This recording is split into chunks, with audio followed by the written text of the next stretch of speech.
Now, many people have claimed Trap Lord Ross is a culture vulture, simply jumping on the bandwagon of the hip-hop scene whilst it's the most popular thing in music. I can confirm that is absolutely On my true. wish list this year, I wish that the obs turned packed. When a ting go ho ho ho, no gift, you know that's a rap. I put box in sack, cause I got white and brown. I'll charge you 50% if you move shit in my town.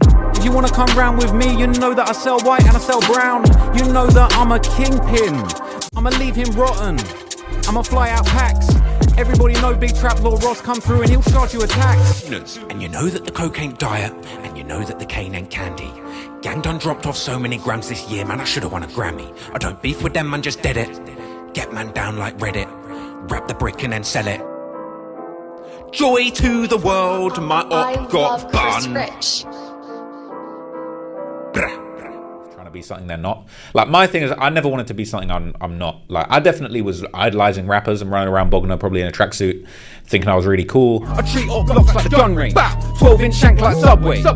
But like, I never wanted to be like Chicago. Like, once I got into Chicago music, and I would have lived. Rest up Von and Duck, I'm a Chicago legend too. Bow tie in the trenches, the Crips say we fuck with you.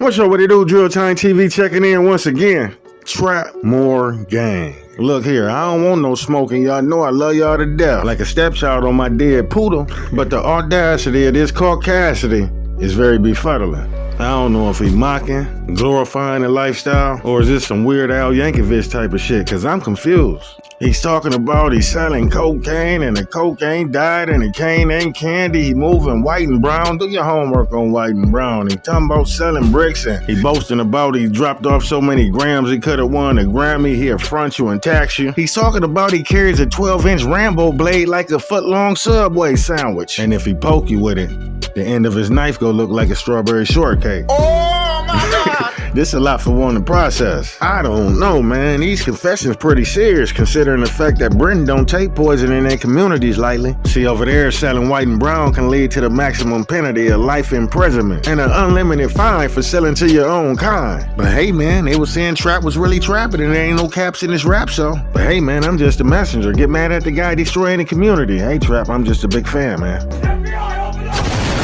Who is Trap Lord Ross? Born Ross LeGreen in August of 1993. He's a Bognorian immigrant from southeast England by way of Bognor region. Fun fact, while attending King College London in November of 2016, Ross would produce a short 15-minute film alongside his siblings Lewis and Lynn entitled A Monster Called Charles. The film told a story of a young lad who befriended a large monster in the woods. Later on that year, Ross would be one of the winning recipients of the first Elise Taylor Scholarship for Entrepreneurs at King College London, where he attended, with each winner receiving awards up to £10,000 to fund their company. His was One Click Promos at the time, a video production company. Currently, where it was going, what investment they currently have, what they're asking for, and what they plan on doing with that money. I'm Thomas Adam with from Oslo, and we just won £10,000 with the Managed Scholarship Grant Award, which is going to be amazing for us. King's is a great civic university in the heart of the world's greatest city, and one of the things which is going to characterize us more and more going ahead is an entrepreneurial spirit. I think manifests more than anything in our students.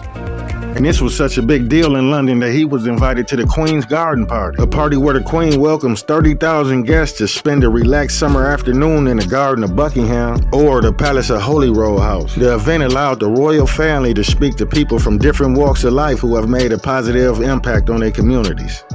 Ross was citing the publication that this was a very motivational look for him. However, in the back of his mind, he had huge aspirations of being a rapper himself. Let's go for a tour and a glamour. Let's go for the pond where we walk with a swagger. Okay. Best friends from the West End get caught up in South, can't help but talk with a slam. Oh, bruh, that was booty cheeks. You know damn well you supposed to got you a ghost rider. Huh?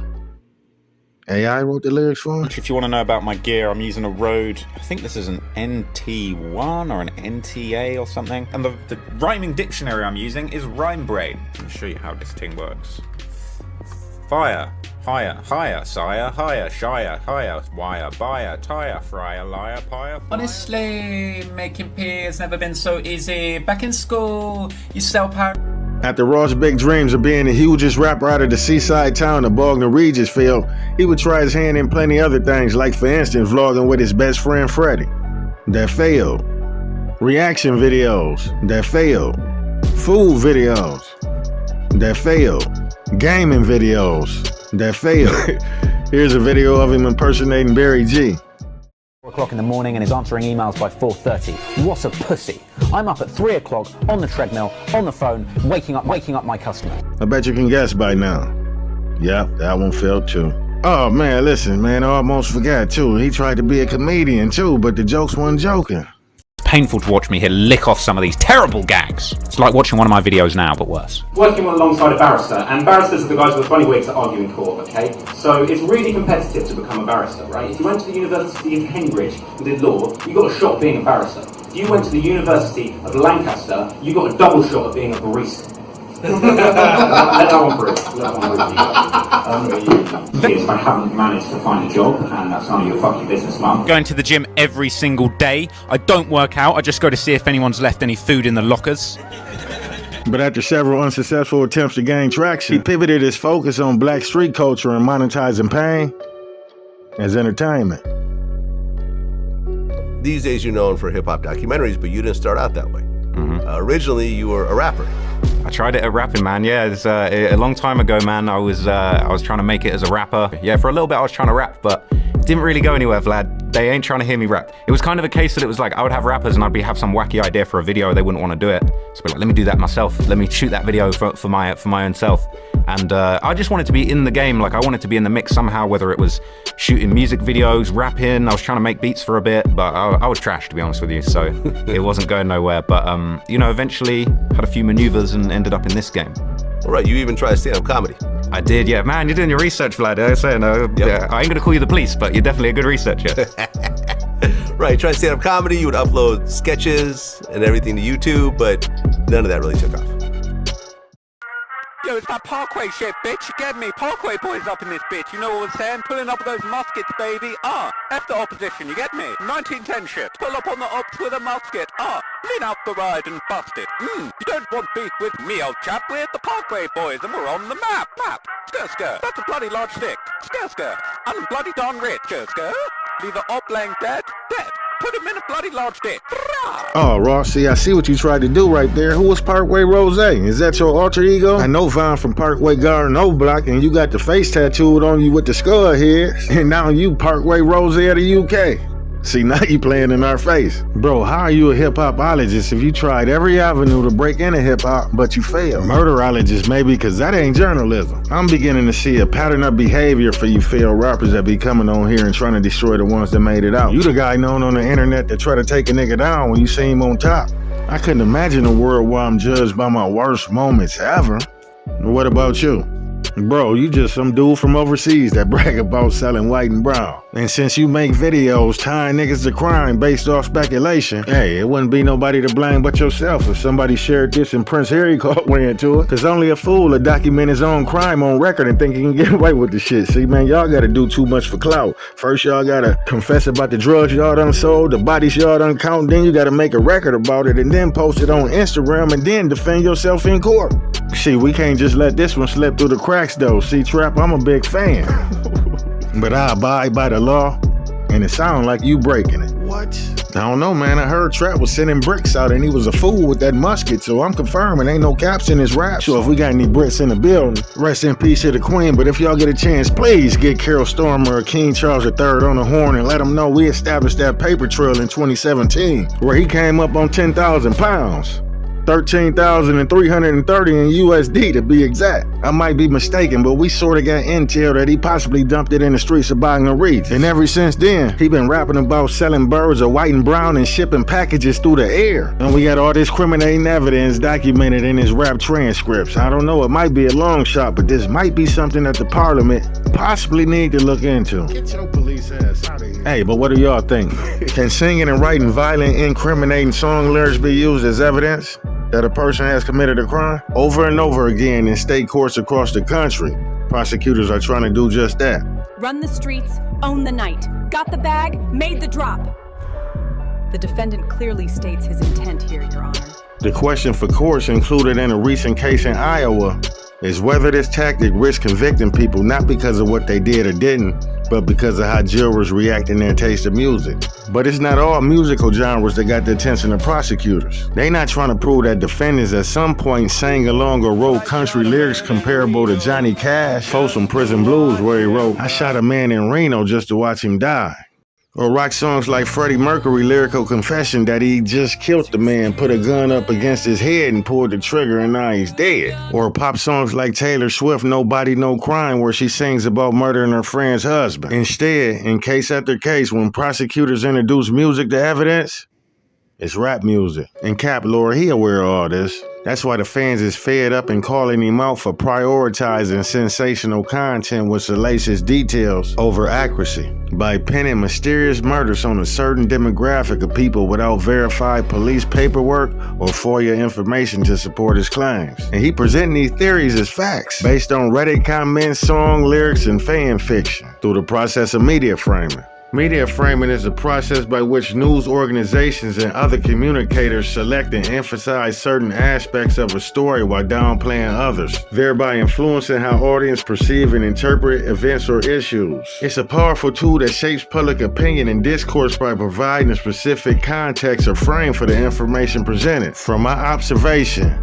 if you've been paying attention and you a cognitive thinker, then you already understand this 3-step method to madness. And we go get into the other 2 steps a little later on in this video, but first and foremost, step number 1. First, he pretends to be a fan. Because he did the same thing with King Von. He disguised himself as a fan, and once that man died, he murdered him again. I mean, not physically, but in public perception by putting him alongside America's deadliest serial killers like Jeffrey Dahmer and Dennis Rader, although he never been convicted of a murder. So after the Von hype died down, he was looking for a new specimen to leech onto and suck the blood out of. Pause. That's when he landed on Lil Durk, but this time what he did different was, instead of waiting on him to die, he dropped a video and threw some scores on him.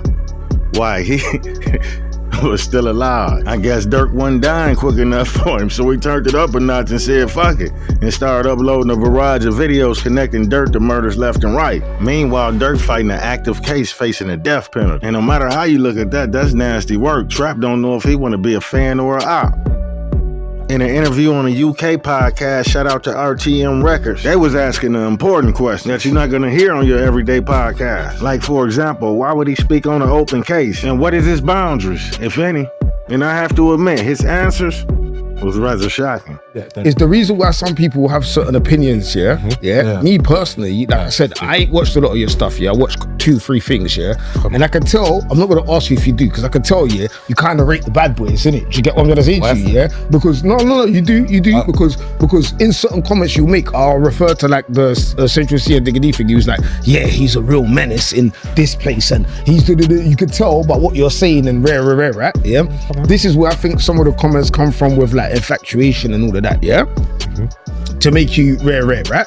Because I didn't think that till I heard certain comments, right? You with me, yeah? Now, right. I want you to be aware of where it might come from, because I come from that life, so I can give you the real opinion on that life. You feel what I'm trying to say? Yeah, cool. Yeah. So also, when you're doing certain things, you have to also be aware of how detrimental it could be for people. Because I watched something when you was reporting on something. I think it was an ongoing case right now. Yeah, that could sway people's opinion. It could change someone's life. What case? It was the case with Russ Millions and stuff like that, innit? Yeah, that thing. Yeah. And it's ongoing. It's an open case. You get what I'm saying to you? Yeah. It could have, the jury can watch that. You get what I'm saying to you? It could change someone's verdict. So you can't compare it to Iraq and Afghanistan and all of these things. No one's getting charged. You get what I'm saying to you? Furthermore, if you want to report that, to be honest with you, I don't really give a shit. I'm not a soldier. I've never been part of that culture, but do you know what culture I'm part of? This one. Do you get what I'm saying to you? So when I say something that could have affected me in some way, if I ever got to that position, then I'll have an opinion in it. And that's why sometimes people have an opinion on what you report, because you haven't got that background. Do you get what I'm saying? If you've watched only 3 of my videos, how can you even comment on me? If that's your reasoning that I can't talk about it because I've never lived that life, you haven't watched all my videos, so you can't talk on me, right? You're missing a bit of why don't you consider the people that are on an open case, when you're talking about their open case, it could affect their conviction about of BBC, bro. So it's on the news, in the newspapers. We're asking you about what you're doing. Because I've got an opinion opinion.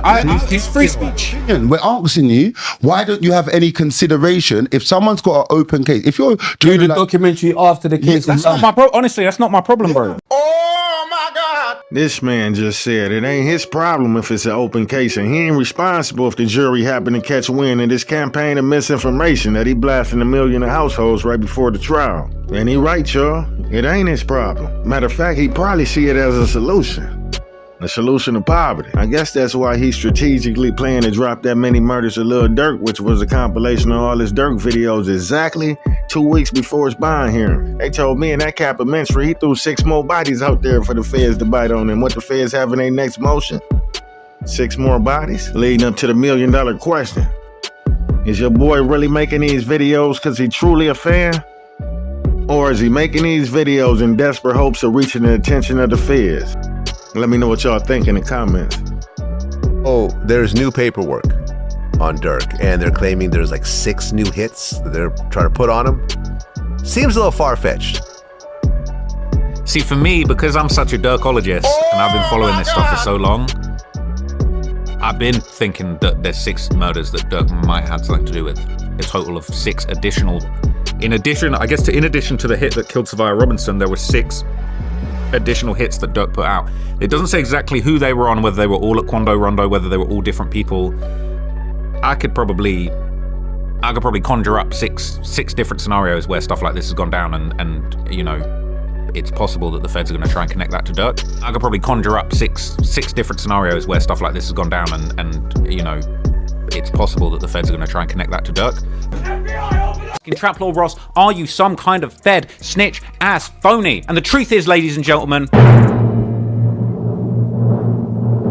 yes, I'm a fed. I'm a big, fat, stinking, giant, greasy, bacon stinking fed. I'm gonna change the name of the channel to Young DJ Vlad because I just can't take it anymore. I'm not Trap Lord Ross, I'm the real content cop. The entire purpose of my channel is to purely snitch on and catch rappers. That's not your problem. That's why you're Durk's on songs on Billboard #1 talking about no, you know, we had him screaming no, and then I'm not allowed to talk about these Billboard giant songs, so he shouldn't talk about music. Okay. It's just music. It's the air.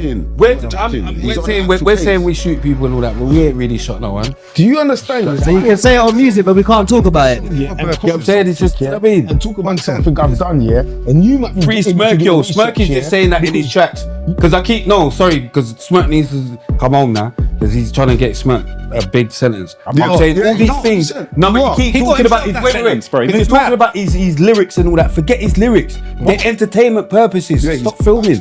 Like, they're entertainment purposes.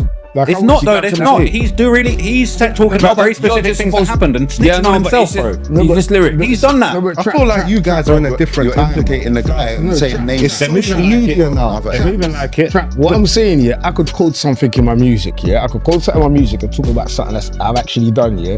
And you could be a fan of the culture, yeah, and be able to pull back a lot of things from before that, where they might not even be onto, right, yeah. And you might be able to highlight exactly what I said and what that meant. Where do you draw the line between reporting on something for views, because let's have it 100, you're putting on your channel as views, you get paid for it, and like I said, it's not your business, but potentially harming someone who, without your judgment, the culture hasn't judged them. I said, no, we want them gone. The court system hasn't judged them and said, no, we want them gone. So who are you to make that decision to say, you know what, he needs to be gone, and I'm going to do everything.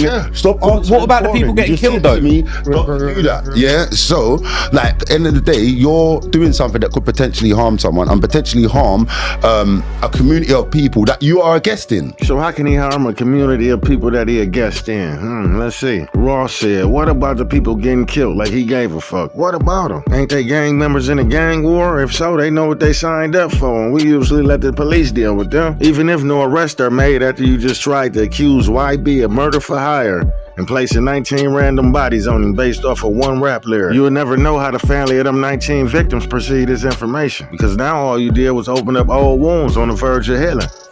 How would you feel if they want revenge now after watching your video and they believe that YB responsible for killing their loved one? And since they can't get up close and personal with him, they decide to take their pain out on one of his innocent loved ones that's probably still behind in Baton Rouge on the account of you trying to play Sherlock Holmes.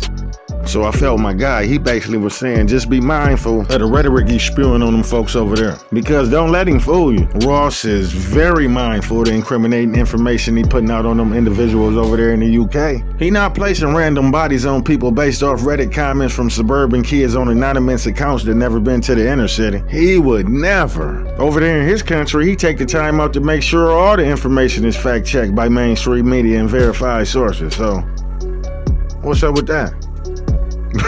You must feel these American rappers off. Went to the Moscow estate, I kind of broke down the beef between these two crews. I was kind of careful not to drop any info that was like too incriminating or like too damaging to any individuals that were actually involved in the story. And there was definitely more kind of sinister, unverified information about this story floating around out there. So when I was putting this thing together, I was making sure that I was very grounded just in the facts, the aspects of the story that had been covered properly by the mainstream media, and just anything that I could verify.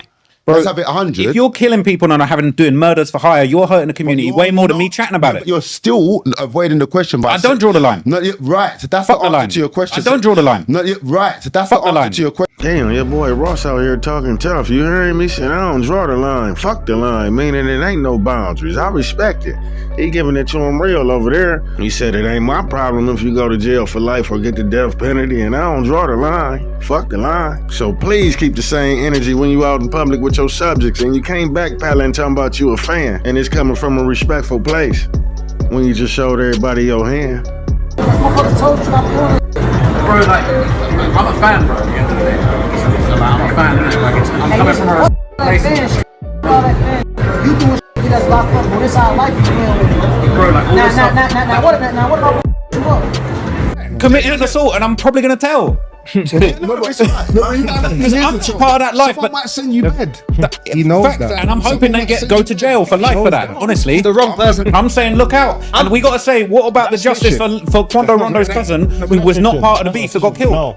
Oh man, see, this is a perfect example of media framing, where he creating a narrative and he conditioning the audience to believe that Quando Rondo cousin Lil Pal wasn't a part of the beef and he an innocent bystander. After Tim Quando and them did what they did to Vine, Lil Pal was doing his share of dissing, and he sent subliminals to Dirk, letting him know if they catch him, they go stretch him. But of course, he gonna leave this part out because it don't fit his narrative.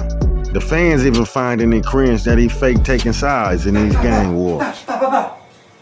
Rappers call other rappers pussy that have security, right? Because they want the opportunity to get to you. So when they criticize Trap Lil Ross, you're white, you're from the UK, you've never been over here. All right, well, if he was black, from over here, in the hood, he would already got killed for doing what he's doing. So what do you want him to do, die? I don't understand. Like, you're saying he's doing it from a safe... Yeah, that's why he is who he is. He's safely covering this. Hey, he got a point though. Because if the average nigga making this type of content that he making, he would have took a dirt nap by now. This bigger than ad revenues and clicks and views. He hoping his name get mentioned in a federal case again. Detective Needle testified that he has never even had, he's the gang detective, but yeah, so he's never even had an informant talking to him about ATK. Everything he knows, you know, is proper. Most of what he knows comes from off of YouTube videos. The state has turned over in discovery evidence of charts, organizational charts for these different gangs, ATK in particular. And in these charts, you see a hierarchy, you see a level of some sort of these different members and their names and their associations with these gangs. The chart that the state turned over, the state used when first put out attention here, is a chart that is taken from off of a YouTube video. So the defense is claiming that a YouTuber by the name of Trap Lil Ross produced some state evidence in the form of organizational charts for different gangs and ATK in particular. And on these charts, you see a hierarchy with a level of some sort, with different members and their names associated with the gangs. Now the problem with this is the hierarchy wasn't factual based off of critical intel that he comprised as the head detective of JSO. He got it from a YouTube video. Now I want to talk to you specifically about YouTube. Okay. And so you mentioned that you looked at, specifically in your investigation of this gang war, you've looked at, I'm sure, many YouTube videos, right? Yes, ma'am. Not just music videos, right? Yes, I would say it's a mixture, but general music videos are the most common. Okay. You also would look at like documentary style videos as well? To a certain extent, yes, ma'am. And in your review of those videos, sometimes you might find useful information, but you also find that not all the information is accurate, right? Correct. Okay. Now, even though not all the information is accurate, you have been able to take some of that information and use it. As long as it's corroborated by other evidence, yes. Okay. And in fact, you've even used some information you've gathered from YouTube videos and testimony and sworn testimony related to this case. Yes. Okay. Particularly a different chart, gang chart that you captured from a YouTube video. Is that accurate? I personally did not capture it, but I have seen it, yes. And you've used it in sworn testimony before. I guess you could say that. Okay. And that was from a video from a gentleman by the name of Trap Lord Ross. That sound familiar? I'm not sure who it was from. It was given to me. Like I said, I did not personally make that chart. I've seen it, but I'm not sure who it was from. Okay, you are familiar with that gentleman though, right? Trap Lord Ross. I don't know who that is. You've never... I'm going to overrule the objection. He said he doesn't know who that is.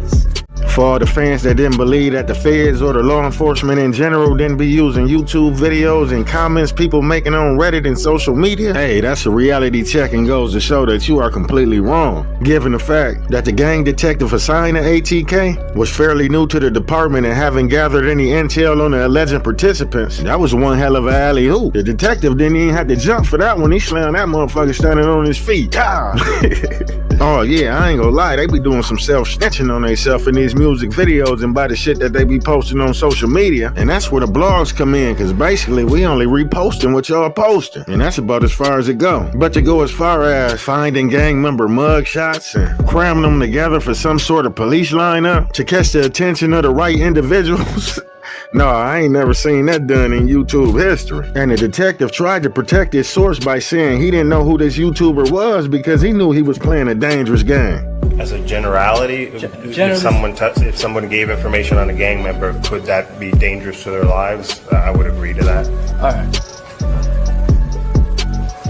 Hey, listen, Trap, man, I don't know what type of people you got in your corner, but just like they was telling Dirk to slide for Vine, and after he did, it was like, what a motherfucking loser, woo, woo, woo. Don't let the fans geek you up in your comments. You know how they'll be like, yeah, Trap exposed, go, go, go. But shit, if something happened to you, they gonna be like, man, dude, a goofy, man. We told him don't be digging and prying in people's lives and shit like, see, man, it goes both ways. I mean, even if that's what y'all calling content or whatever, such and such, man, just don't turn yourself into the entertainment, my guy. That's all I'm saying. And try not to take your job too seriously. And take off them track shoes, because they said you chasing it. Even the no jumpers, the Vlads and academics and all them, they just interviewing people and reacting to content. They ain't going out their way to make police lineups and them shits right there. Me personally, I let them people do their job. Just like if you going in a McDonald's drive-through and you see them crammed up on the cars lined up from back and forth, are you go jump through that drive-through window and get the flipping burgers and shaking fries? No, you go sit back and watch how it play out, and after that you go get your food and get the fuck on and let them people do their job. I told you last time I was talking to you, man, sometimes you gotta save a little sauce. Even if you know everything, man, sometimes it's good to just hold something back. Don't tell them everything, man, because shit like this happening, poof. So just be mindful of what you putting out, man, and be careful and don't ever cross that line. Yeah, man, just take into account that these are savage criminals. These ain't the sweethearts, as you say, from the UK that you be bumping into when you outside. I mean, this shit ain't funny though, man. The feds. Apparently now I am the feds. Apparently the feds are literally... apparently I'm a rung above the feds now. Alright, I can't believe what I'm seeing, people. I've just gone online, I've gone on the timeline, and I've seen Remo from No Jumper has posted a clip that's apparently from the actual news, saying that the feds or the cops or whoever's operating the police operations in Jacksonville looking into the murder of Fulio have created a matrix listing exactly who is involved in the murder of Fulio and the adjacent gangs. And arrival of the ATK and 1200 gang in Jacksonville. I've had a look at this. The feds have not come up with this. That's my matrix from the Jacksonville's video. That's mine. That's actually, I made that. I made that myself. Some members of this group have been known to represent under the S4C, Team Michi, Bevel 5 or B5, Lil Popper, Greenlight, Lil Leaky, and Suge. So that's the ATK crew. So people calling me the feds. Apparently now I am the feds. Apparently the feds are literally... apparently I'm a rung above the feds. But I think people forget that, like, pretty much the biggest guy out here is academics, right? And he's a black guy, so it's kind of like Charlemagne the God, like the greats of this genre, the people that actually made this a thing, are black people that are like running their own platforms and got these things going. So I feel like there's space for a couple white guys to come in and do this kind of thing. You don't even know how to be. They know what's right and wrong, but they're going to the extent of looking into the wrong in Von or the wrong in Smirkio. Yeah. So what are you saying about Virgil? He's dead. What about his family? What about his family, bro? If he was stealing people's ideas, what about the families of the people who got their ideas stolen by a next billionaire? Hold on. Let's have something right here. An idea isn't something that's actually real until you make it real. So let's have that. You've got an idea in your head today, and I do it. But if someone dies, isn't their family's feelings more important than that person's idea, being as it wasn't yours? Idea. What? So you're saying because he's dead, I can't chat about him? Oh yeah, see, Trap, now you chasing it, man. How Virgil catch it straight? He wasn't no gangbanger or drill rapper that was out here catching hats and died a violent death. He was a black fashion designer and artistic director at Louis Vuitton that passed away of cardiac angiosarcoma. Now, why you want to slander that man's name after death? He ain't killed nobody, so why he can't rest in peace? But anyway, now NBA YoungBoy been going crazy confined to the house on house arrest. It feel like he was on there forever. So Trump gave him a pardon and the fans finally get to see him up close and personal in years. So he do a tour, arguably one of the biggest rap tours ever. So I think he grossed like over 75 million. A successful tour, nobody died. So salute to YB. I salute all these dudes escaping poverty and the economic conditions of the inner city and now able to feed their family through generational wealth.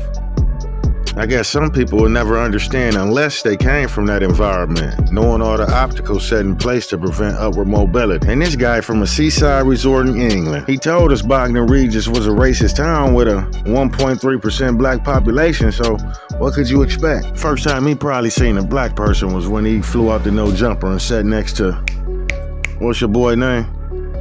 Damn, I forgot. Are there any black people around here, by the way?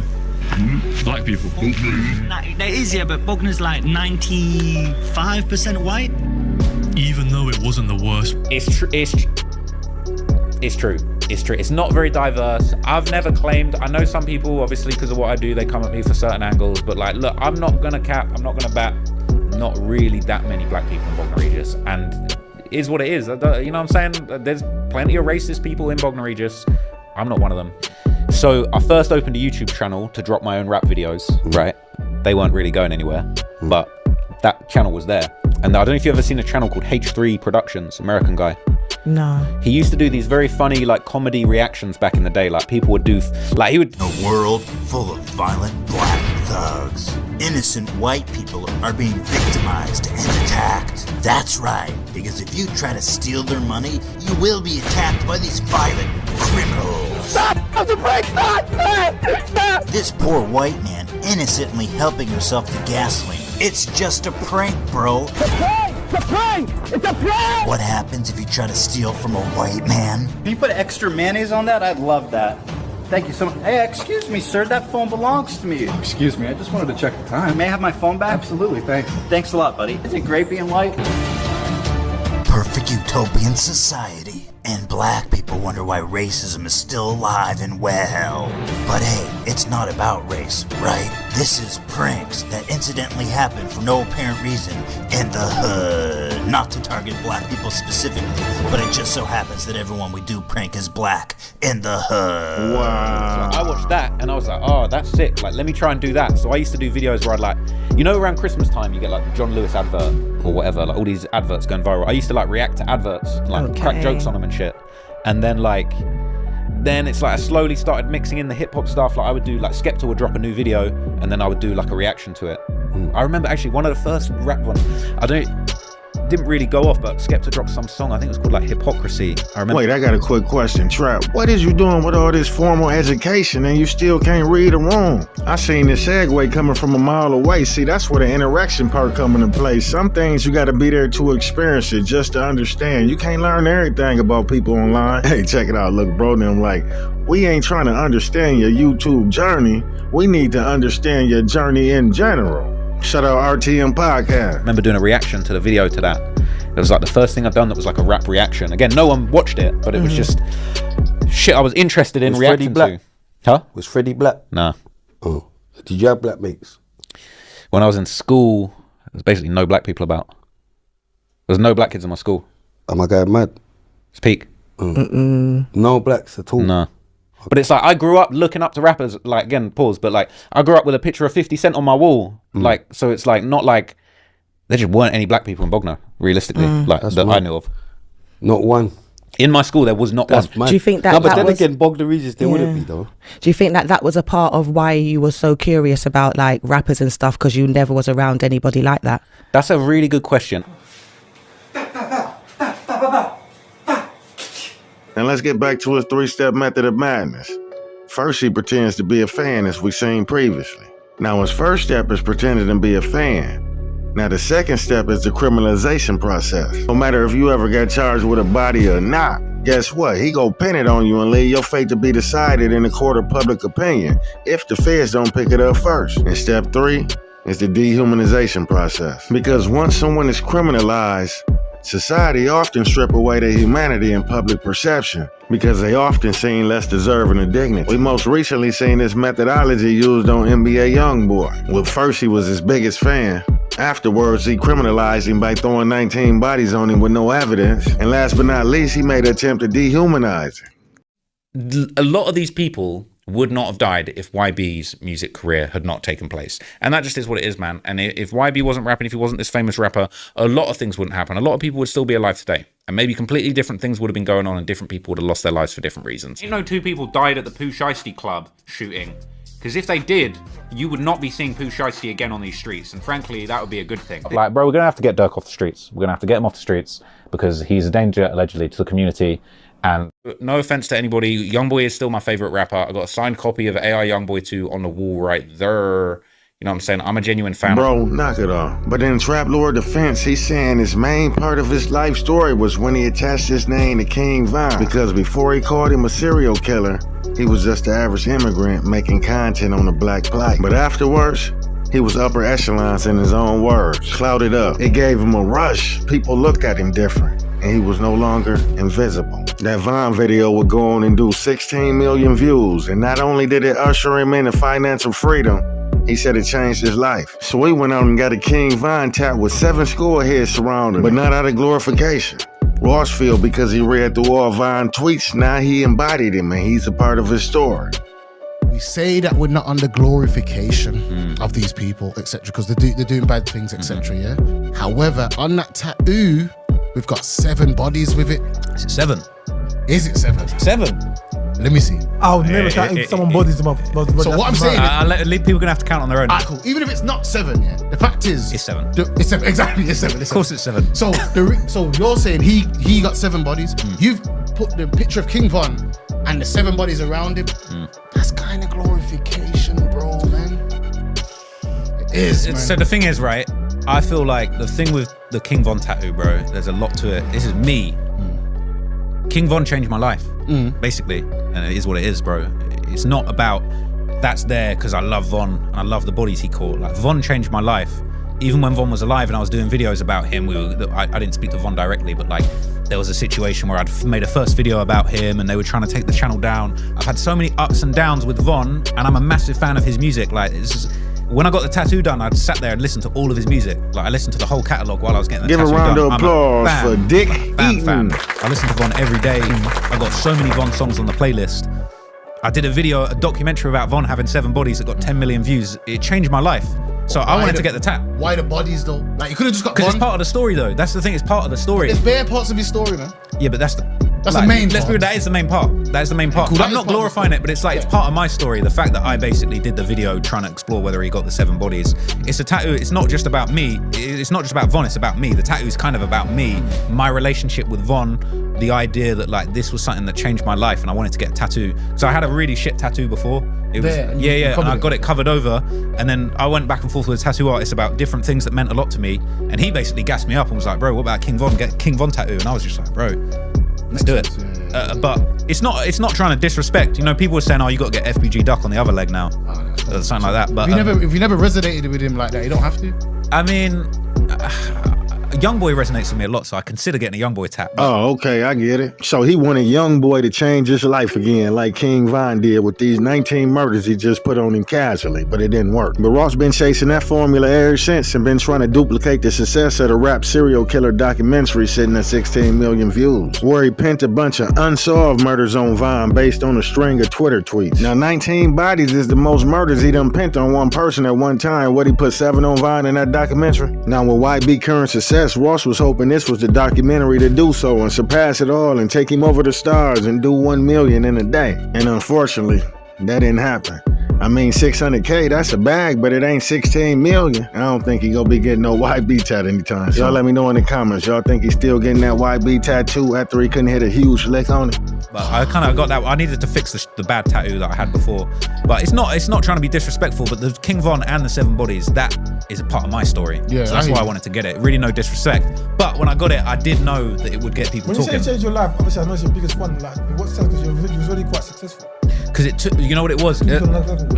Like you were saying, it's like it put me in that level with the academics and the Adams. Like literally, bro, I woke up a couple days after dropping that documentary and it was, my whole life was different. Like people were looking at me differently.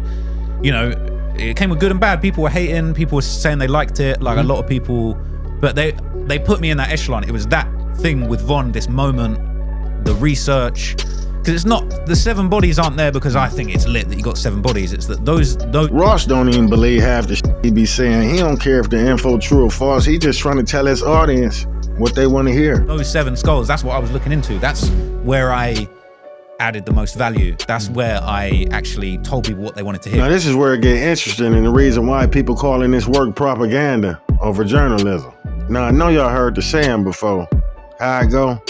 A liar traveled across the world 100 times before the truth put his shoes on. Well, MSN, a news media outlet that has the partnership with NBC, one of the hugest broadcasting networks in the United States, wrote in an article entitled Trap Lord Ross Alleges Little Durk Involvement in 6 Murders in a New Documentary.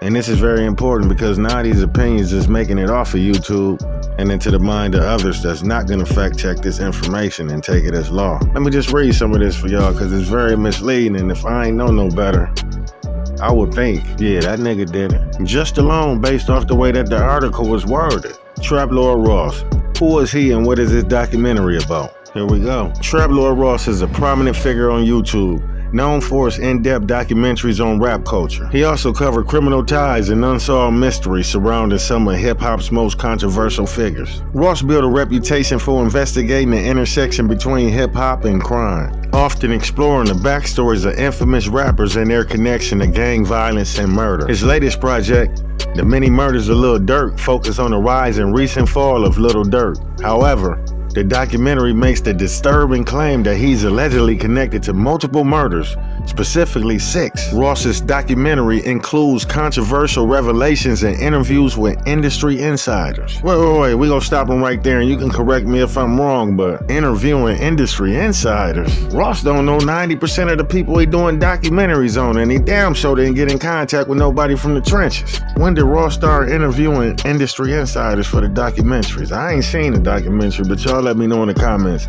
I mean, cause all we seen is tweets and lyrics and Reddit posts and things of that nature. We ain't seen no inside information and industry insider interviews and shit like that to back up the claim, but come on, let's carry on. Furthermore, it features commentary of the culture of violence that often intersects with rap music. The documentary aims to paint the picture of how the rise of gang violence in Chicago is shaping the lives of those involved. The allegations. Lil Durk and the 6 murders. Trap Lord Ross' most shocking allegation is that Lil Durk is allegedly connected to 6 murders. This claim is sending shockwaves through the music world. According to Ross' documentary, Durk's involvement in these deaths span both his personal life and his affiliations with gang members in Chicago. The details of these alleged murders are not fully confirmed, but Ross points to several incidents that are linked to OTF, Only the Family Collective, which Lil Durk is a prominent figure for. The documentary also suggests that most of these deaths are tied to the ongoing violence between Chicago black disciples and gangster disciples. Allegedly, Dirk is playing a role in fueling the conflict through his music and personal connections. However, the 6 murders referenced in the documentary are not publicly confirmed as being directly linked to Dirk. Nonetheless, Ross presents his facts based on public records, police records, and interviews with anonymous sources. What? Ross presents his finding based on public records, police reports, and interviews with anonymous sources? Come on, man. Ross presents his findings based on public records, police reports, and interviews with anonymous sources? How can his fact finding of 6 murders be based off of police reports and public records if Dirk was never convicted or charged of murder in the first place? That's weird as hell. Where they getting this information from? And interviews with anonymous sources, so now somebody telling the feds and Trap Lord Ross about Dirk? Bro, you can't make this shit up. But let me continue. Trap Lord Ross's sources. How reliable are they? One of the major points of contention surrounding this documentary is the reliability of Ross's sources. Listen to this, y'all. Trap Lord Ross states that much of the information he presents comes from anonymous sources in the street world. Additionally, these people are reluctant to come forward due to the dangerous nature of the accusations. Oh man, this is cap.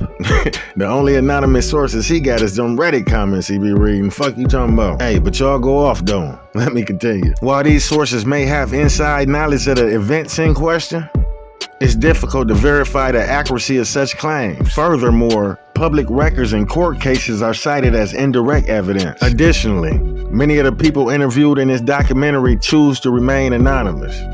Yeah, okay. This leaves open questions about the credibility of their claims. I figured it out, y'all. Now y'all see the dangers of weaponizing the platform against somebody and understand how juries get tainted. I know y'all see how they media frame that, like he going out to get interviews and he got exclusive information from people that was participating in street drama. See, seeing shit like that'll make you believe that the internet not a real place. And let me know in the comments, is this considered journalism or propaganda? We got to recognize Trap Lord, right, for being a journalist, right? A white, stale, soggy cracker of a man from England, yes. Okay. So is it Trap Lord's, is he wrong for journalism and researching what's been put in front of him? Absolutely not. He basically is like a cop. You know, he's a guy who's trying to uncover crimes and make YouTube videos I'm like, about bro, it's one thing if he's playing audio. Shit. But believe it or not, Trap wasn't always this policing. And the fans sensed the transition from the beginning of his content. And Trap, I got another question for you. I'm a big fan, but hey, how did you go from this? I love nothing more than hip hop. Sometimes that means I love people that have committed crimes. Sometimes there are rappers that have dark criminal pasts, and you know, we've just got to accept them. To this. We need Lil Durk off the streets, basically. And just because you say, well, he didn't get his hands dirty and he just flew in on the private jet with the guy that organized all the hits and he didn't do nothing and he should just be able to slide. That's what the RICO's for, bro. The guy that flew in on the private jet and said, yo, don't book anything on my credit card, and is basically the catalyst setting the wheels into motion for an innocent man to be killed. Allegedly, if that's true, we're gonna need Durk off the streets, man, because I'm not trying to go. I don't think Lil Pop was an innocent person, bro. He was a gang member. And that's what I've been saying the whole time. You can't be picking sides out here in the active gang war, man. That's why these boys trying to spank you and pull up on you like a diaper. See, whole time he on every platform trying to humanize Lil Pab like he wasn't with the shit either, so he can go on over there and dehumanize Dirk. Trap, you wrong for that. It's definitely not innocent, bro. So here's the funny thing. None of them are innocent. Little Tim is not innocent. Quando is not innocent, bro. These guys, like, come on, bro. Like, these are gangsters, bro. You're talking crazy right now. You're Why am I crazy talking? right now. That's not crazy, bro. All right, they were playing the same game as everybody else. Lil Pab, from what I understand, he wasn't running around catching bodies. So here's the thing. People want to get on my case and talk about, oh, you're insensitive to these guys. They're growing up in the hood. They don't have any other choices. And I actually am sensitive to that. Lil Pab is somebody that grew up in the rough parts of Savannah, Georgia, in the hood. Bro, you and I know that all these guys came from poverty-stricken neighborhoods and were sucked into this lifestyle. Hey, y'all, look at Trap trying to move the goalpost. In the rolling 60s hood, he got sucked into that lifestyle. But from what I understand, Lil Pab was on some shipping packs. I'ma fly out packs. Everybody know Big Trap Lord Ross come through and he'll charge you a tax. I knew there would be some hating ass fools, okay? Some player haters, some bitch ass pagans, okay? There's probably a few of them in the comments, either here or on my Instagram. I sees you. And it's not just haters. It's genuine death threats. They're saying they're going to kill me. They're saying they're going to slide on me. They're saying they're going to blow your boy's brains out. At the end of the day, it's hard to be a civilian if you provoking gang members and inserting yourself in the street business. The other day, Ross told this man that he committed an unsolved murder in Chicago and he got reason to believe that he got 12 bodies under his belt. I said, damn. So Ross done put the spotlight on him and got him hotter than a firecracker. This how he responded. Ross, bro, I'll follow you back, but you gotta stop being on this land. You be all on YouTube and just be laying this motherfucker smack shit out you, then I'll be wrong and shit. I'll be wrong, right? Smack the dog, you then I'll be wrong, right? Cheers, nigga. Hey, Trap, if you saying he got 12, man, come on. You don't want to be 13. Just let it go. You know, that's an open case. But what Trap seen to do to hurt himself the most this far was backdoor a UK rapper by the name of TY. After this happened, the UK was furious and turned him over to us. According to Ross, TY has ties with Digga D, you know, the gangster that he always talking about in all these interviews and stuff from over there in UK. So this guy, TY, switches up his life from being a drill rapper to an animal enthusiast. You know, he's staying in the cut like peroxide and living a peaceful life. Friend of an opposite ops, I walk from the way to go burn that bridge. I wish I could. Back then was a well-known problem. Wife and the dog banned me from the hood. The verbal, I sit back and laugh. The kickback nearly broke my arm. I sit back in the back of the car cause I can't get clocked by the APR. Bow. Guys, right now, I am in some knee-deep swamp. All sorts of animals, turtles, caimans everywhere. First trek, see what kind of wild animals we'll come across. Guys, this is your green anaconda. We're out in Colombia. Fortune hot right now, humid at the same time. So everything looking up for the man, you know, he feeding and providing for his family. Then Ross come along, making a doc connecting Reddit docs, and boom, he done linked this man to a murder. So TY private messaged Ross and asked him politely, please trim out the rumors. Then Ross respond, I'm gonna trim the section with the rumors about it happening at the video shooting. I'm changing the title. And just leave that between me and you because I don't want bear change requests from random dons. I'm guessing that's the main rumor that's long for you, man. And then TY respond, nah, I won't tell anybody about anything. Even the call we had. I appreciate the understanding, bro. There's a lot of false rumors on the internet trying to create the wrong picture, and it gets frustrated. But yeah, thanks again, man. So TY left the conversation with the understanding that everything was gonna get took care of in the right fashion. Next thing you know, Ross made a 45-minute video of the DM entitled it, he wanted me to cover up a murder for him. TY would later be arrested for murder. After TY was arrested, I guess Ross felt it was a good time to take the two videos down. Now TY currently incarcerated and Ross done went on with his life and ain't mentioned him since. Damn, Ross, that's your work? Then Ross said, fuck him, out of sight, out of mind. Let's get into some of these UK drill comments. Major Square. Decent videos, but they overly long and dramatic. He's obviously profiting off of violence and doesn't seem too self-aware, aka doesn't handle it with grace or compassion. He's becoming closer to Adam 22 every day. Another user wrote, his research skills and storytelling ability can't be ignored. However, he's a huge dork and incredibly cringy. His real personality comes through on his short videos on his second channel, and he's unlikable. Another user, his research and taking Reddit comments with 12 upvotes as facts? Get fucking real, dude. Next user, literally what he does, laugh my ass off. He steals it word from here too. Damn, they on to you, Ross. Next user, he got Vine portrait tatted with scores for every single murder he committed. Somewhere there's black mothers living in poverty whose murdered sons got their cranium tatted on some white rich British guy. Super cornball. Hey, feel that one. Next user, this guy's special interest is Black Death, and you guys wonder why people hate him? People calling him a journalist is delusional. He talks about real people dying as if it's Marvel fan fiction for entertainment purposes only. Next user, this guy is weirdly infatuated with murder, death, and attempted murders. And it's fucking creepy now, to be honest. All this focusing on demonic and negative energies is a sure way to get caught up in a bad situation yourself. Hey, I felt that one in my soul. Some of y'all receive dopamine when you see a dead body. You gotta keep your daily dose of death to a minimum. Next user, This guy refuses to highlight anything positive which black people are doing or are doing within the music industry. He only focuses on murder. He's making the black community look way worse by highlighting the fuckery. Trap Lord Ross is an absolute plunker, and I lost respect for him. Now, Trap, you got the UK on your ass like a back pocket. Next user. I would say blackboard this wank stain, but those sneaky little white kids in the suburbs won't ever let that happen because they relate to him too much. And I keep on hearing the word neek and neeky. Can y'all let me know what that is in the comment? My UK people. Peace. Next user. Fucking. Why? Because everything he reports, the public has access to. I swear y'all believe anything. Next user. Stop saying y'all, you're from the UK, first of all. And secondly, was the private combo between him and Ty public information? You people gotta stop with this. It's already public information.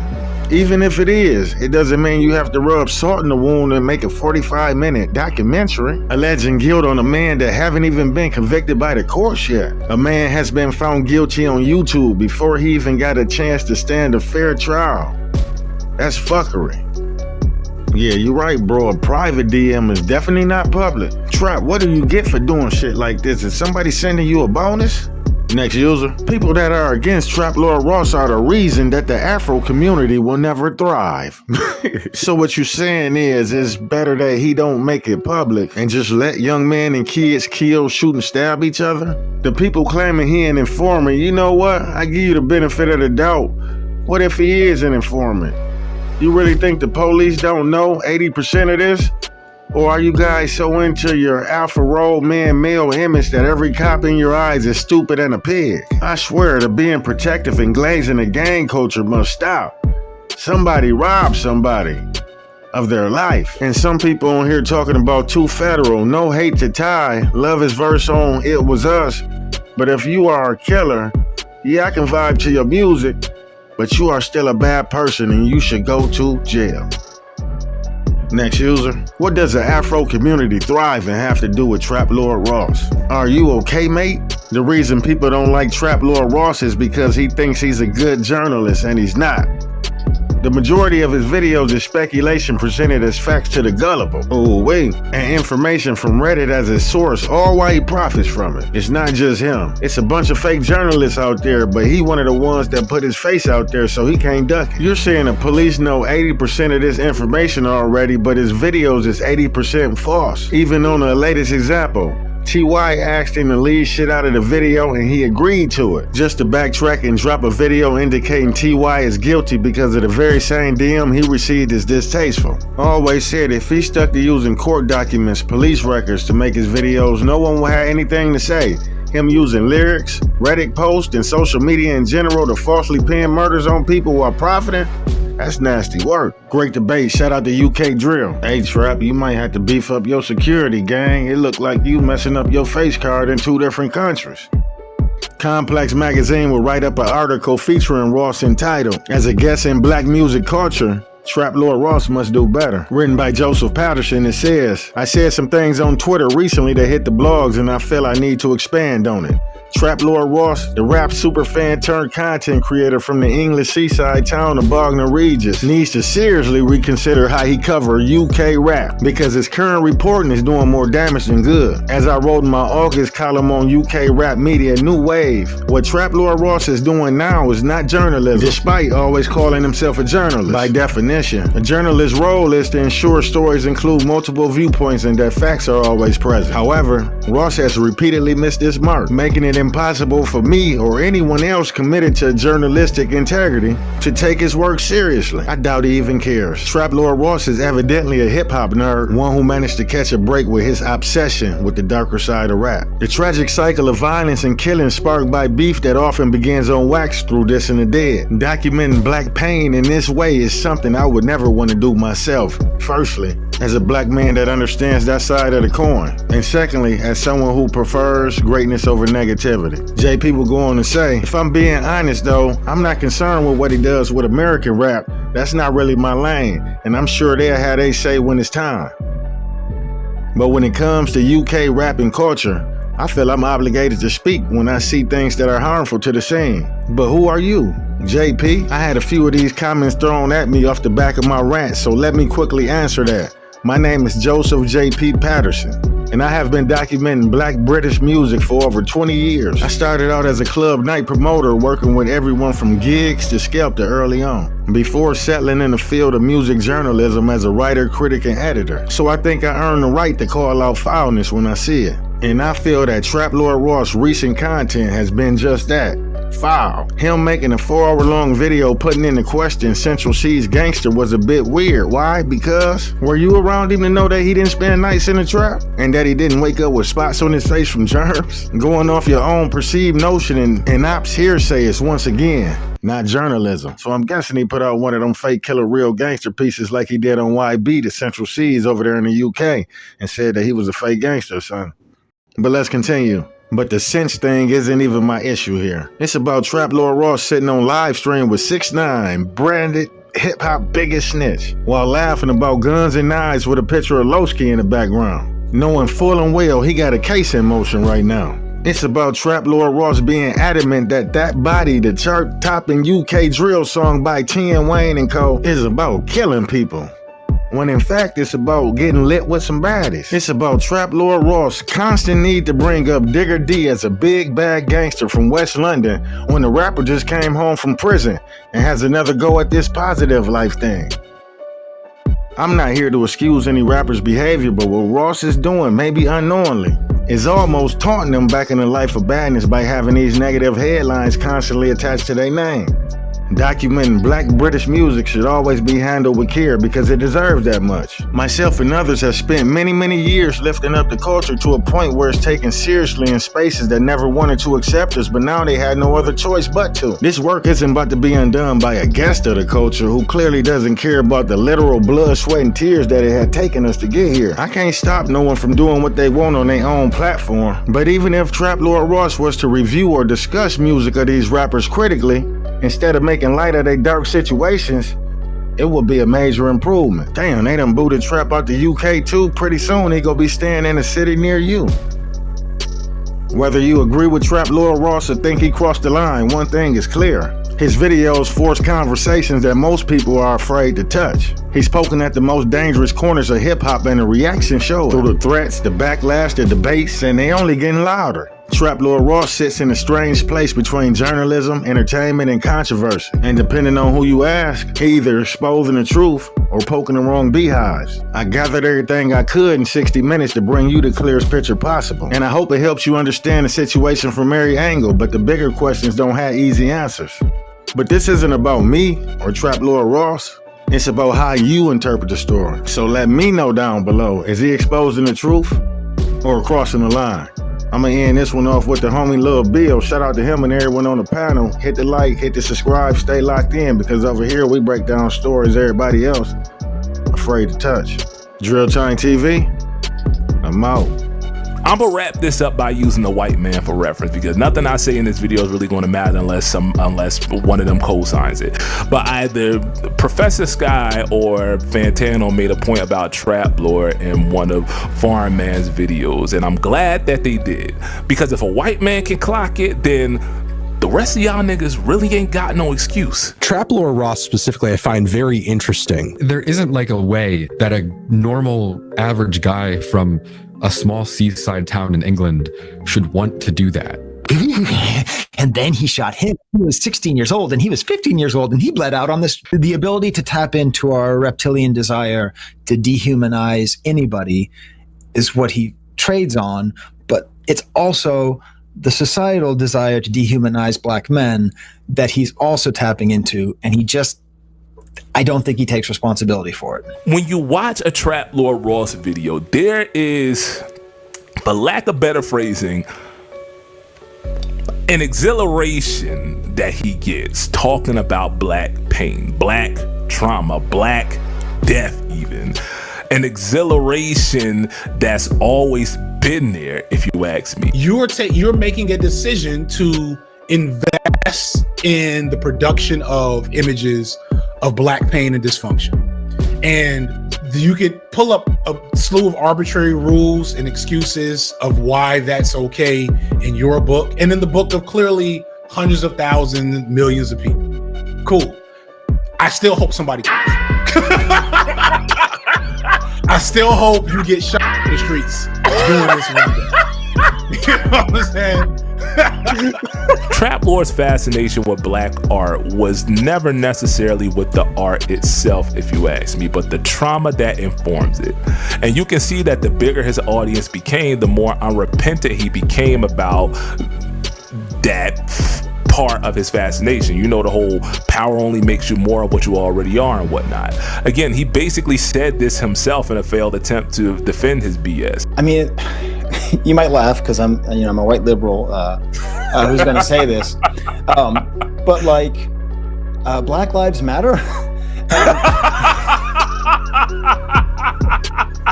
And the first time I ever thought Black Lives Matter was 911 is a joke by Public Enemy, because like I didn't even understand, like I didn't understand the song. I was like, why are they mad at ambulances? Who could possibly have a problem? And then eventually I came to understand that there's a systemic inequality in ambulances. And that's so much less charged than the police. Like that's like, there's no one, you don't think there's any evil person abusing power driving an ambulance. So like if the term Black Lives Matter weren't so, co-opted and whatever, made by M&Ms and stuff, like just that idea. Yo, Machiavelli, what's poppin', man? We are living in a war zone. It's not as easy as these people are making us think, because they just got some criminal ass black kids with guns. It's not like that. We live in hell. We live in the gut. We got stacked up 80 deep in one building. By the time you get out your house, you strapped to protect yourself. Because you live in the same community, the police is carrying rifles and the riot gear. They need the right, excuse my language, I'm so sorry. The same reasons they need the right hat, the right jacket, the flak jacket, the double vest, the 9mm Glocks with extra bullets, the tear gas, the mace, all that. Who do you think the police is using that against? Dogs? So we fighting the same villains that they fight in the street. But instead of them seeing us fight villains in the street, we all villains. And right now, as a youth, we got a million people that's listening. Now we can tell them something. Now we can try to get them that way. And we might lose some. We might gain some. But we would never even had that audience had we not said what was real. You know what I'm saying? And the main thing for us to remember is that the same crime element that white people are scared of, black people are scared of. The same crime element that white people fear, we fear. So we defend ourselves from the same crime element that they scared of. You know what I'm saying? While they waiting for legislation to pass and everything, we next door to the killer. We next door to him. Because we up in the projects where there's 80 in the building. All the killers that they letting out, they right there in that building. But it's better because we black, we get along with the killers or something. We get along with the rapists because we black, we from the same hood. What is that?